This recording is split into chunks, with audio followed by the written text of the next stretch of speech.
Hello student चलो आम ए रूढ़ी प्रयोग केतरा देखा पार्ट 2 पार्ट 1 रे मुझे केतरा इंपोर्टेंट छाड़ी पार्ट 2 देखा देख फास्ट अल्प विद्या भयंकरी माने अल्प ज्ञान जोगु अपदस्थ हेबा।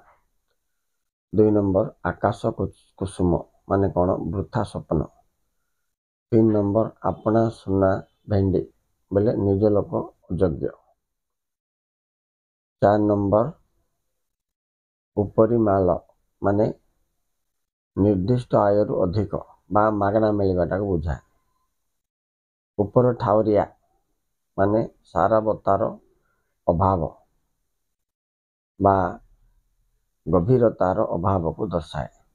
तापर चलो देखा नेक्स्ट ए घर माउसी से घर पीउसी माने एपट सेपटे छिद्र कही जे सबुठारे भल हुए।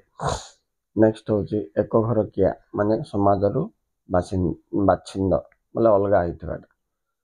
हलियार गजा एटा गोटे इम्पोर्टेंट पिला जन्मर चतुर। घर छड़ा माने दायित्व न नेबा। कुहा मुंडा कपिला एटा गोटे इम्पोर्टेंट पिला बहु आबंतर कथा कहवा। कपाल लेखन भाग्यफल कुंभीर कांदना माने छलना करवा।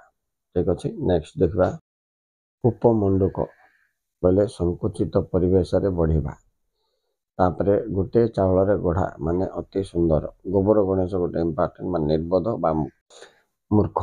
नेक्स्ट घर डेंगी कुंभीर देख यहाँ गोटे इम्पोर्टेंट निज घर लोक निजर शत्रु बोली जापर। घर बुढ़ी पानी आंठुए बोले अवस्था असंभाल होगा दर्शाए।